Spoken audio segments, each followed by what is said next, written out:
Ciro Cruz Cepeda no fue simplemente otro político de larga data en la posguerra salvadoreña. Fue más bien uno de esos personajes que entendieron manejar y cómo funcionaba el sistema corrupto político desde temprano, y así saber acomodarse en él con notable destreza. Que tendría ese salario de 2.000 más el de 1.500 de asesor de la fracción de ustedes, según los documentos. Exactamente, entonces. Ver si en efecto Ciro Cruz Cepeda es asesor por partida doble de la presidenta del Legislativo y de la fracción de Concertación Nacional. Lo contrató Sigfrido Reyes y lo ratificó Lorena Peña.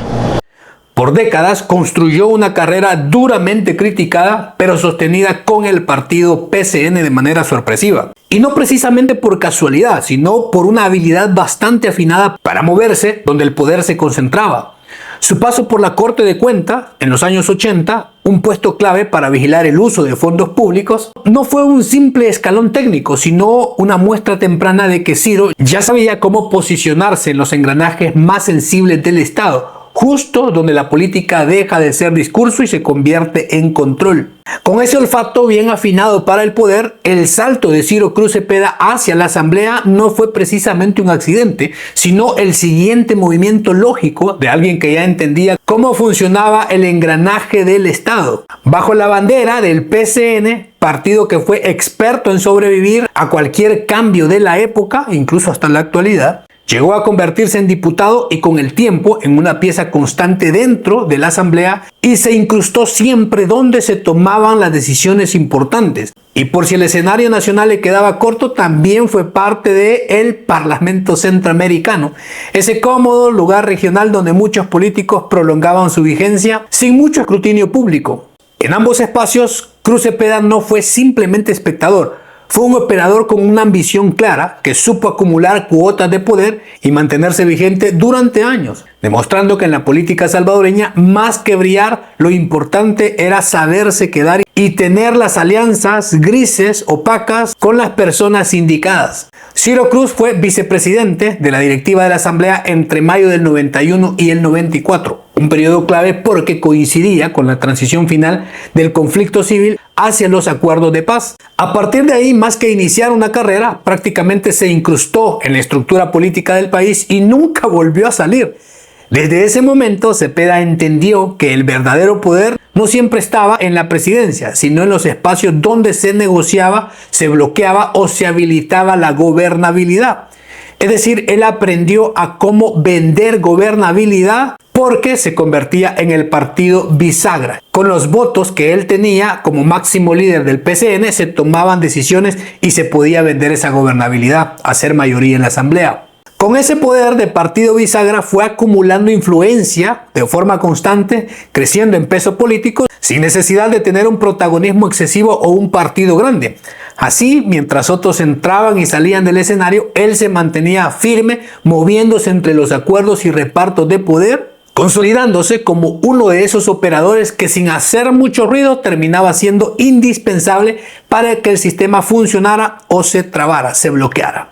Nosotros teníamos un apoyo institucional que se les entregaba al secretario general del Partido de Conciliación Nacional, el licenciado Ciro Cruz Cepeda del PCN. Dice, es que ustedes han venido votando. ¿Y que acaso no nos obligaba Ciro Cruz Cepeda a votar por Arena? Por aquellas cosas que ni se discutían.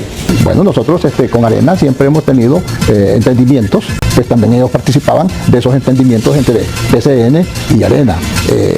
Ellos pues tendrán que buscar la forma de ver cómo se logran sobrevivir. Tan hábil era Cruz Cepeda para los negocios políticos que en toda su carrera no hubo registros sólidos ni casos emblemáticos que indicaran algún proceso judicial o alguna condena por delitos de enriquecimiento ilícito o corrupción, lo cual en el contexto político salvadoreño casi suena a una habilidad especial que había desbloqueado. Ahora bien, eso no significa que su figura haya estado completamente al margen de cuestionamientos. Como muchos políticos de larga trayectoria, su nombre orbitó dentro de un sistema históricamente señalado por prácticas oscuras, venta de votos, tráfico de influencia, pactos discretos y ese fino arte de repartir el poder sin dejar huellas visibles. Pero curiosamente, en su caso, nada terminó en un proceso judicial serio ni en una condena que manchara algún expediente. Cepeda fue parte de ese engranaje político, conocido por mucha corrupción de décadas en todas partes, y al paso de los años siempre fueron señalados por cómo realmente se movían en el poder de El Salvador. Pero él logró algo que puede decirse una hazaña oscura, una carrera larga, influyente y bien posicionada, navegando entre sombras y acuerdos sin jamás tener que dar explicaciones a un juez. Porque al parecer en la política no solo se trata de saber llegar, sino de saber salir completamente limpio. Durante el gobierno de Francisco Flores, Ciro Cruz Cepeda no estaba observando desde la grada, estaba sentado en la cabina de mando del Poder Legislativo. Como presidente de la Asamblea en momentos claves, fue uno de los arquitectos silenciosos de aquella gobernabilidad de Paco Flores. Ese tipo de operador que no necesitaba mucho micrófono porque controlaba el tablero. Desde ahí, entre votaciones, acuerdos y negociaciones discretas, se movía con soltura en un entorno donde la política y los buenos negocios muchas veces parecían hablar el mismo idioma. Fuerte aliado de Arena, Ciro Cruz Cepeda hizo muchos negocios desde la Asamblea con ellos. No era ideología la que dominaba el ambiente, era la aritmética del poder, y en eso Ciro Cruz Cepeda ya era veterano. Y cuando el ciclo de Arena llegó al ocaso con la presidencia de Tony Saca, Cepeda no solo seguía vigente, sino que perfectamente alineado con el nuevo momento. Fue parte del acto simbólico de transición, colocándole la banda presidencial a Tony Saca como quien no solo presencia el cambio, sino que se asegura de seguir siendo pieza clave del siguiente capítulo. El PCN, bajo figuras como él, continuaban siendo esa bisagra indispensable, ni oficialismo puro ni oposición real, sino el socio necesario para que todo funcionara a golpe de billete.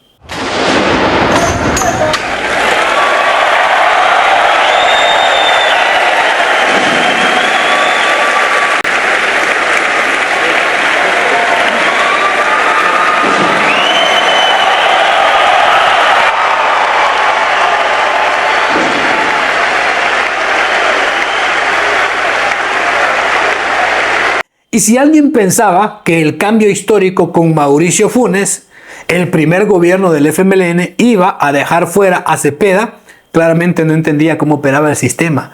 Lejos de desaparecer, volvió a acomodarse, demostrando que su lealtad no era ideológica, ni al pueblo, sino estructural. Estar donde se tomaban las decisiones.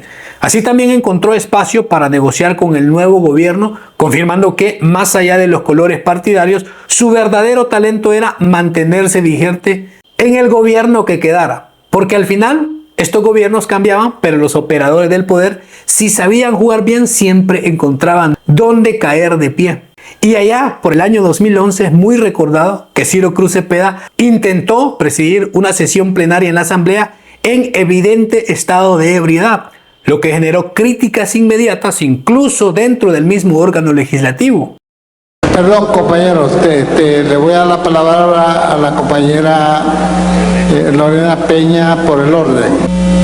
No se supera el veto presidencial. Continuaríamos entonces con el siguiente punto. La voy a leer yo para no dar tanto. Dice señora, por el orden. Aunque tal acción no terminó en consecuencias reales, no hubo sanciones relevantes ni un impacto duradero en su carrera, fue uno de esos escándalos que hacen mucho ruido algunos días y luego el sistema simplemente sigue funcionando como si nada hubiese pasado. Llegó a la plenaria borracho y aún así no pasó absolutamente nada, así de destruido estaba este país. Incluso su compañero Francisco Merino, también borracho, hasta le disparó a la PNC y nunca tuvo consecuencias, no fue preso. ¿Qué más daba que un bolo presidiera la Asamblea Legislativa? Así de arruinado estaba todo. En toda su carrera supo acomodarse como pieza clave tanto para gobiernos de Arena, pero también del FMLN, en una época donde la política era abiertamente señalada por prácticas corruptas y pactos bajo la mesa. Y a pesar de haber sido todopoderoso en el PCN, a principios del 2012 su poder se derrumbó en cuestión de meses. Perdió la Secretaría General después de 22 años. Dejó de ser el hombre que daba las órdenes dentro del partido y fue desplazado. Lo que cayó no fue solo un cargo, fue todo un sistema interno que incluso llegó a ser llamado la cirocracia porque nunca dejaba los negocios. reflejando el nivel de control que ejercía sobre su partido y la política.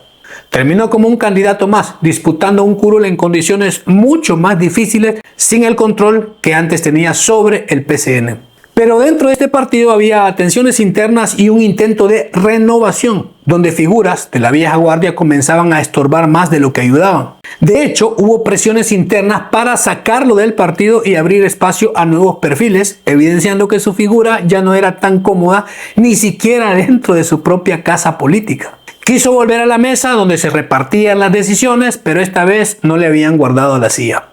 Largo historial, larga data de Ciro Cruz Cepeda, quien falleció el 12 de diciembre del año 2022 a los 77 años de edad.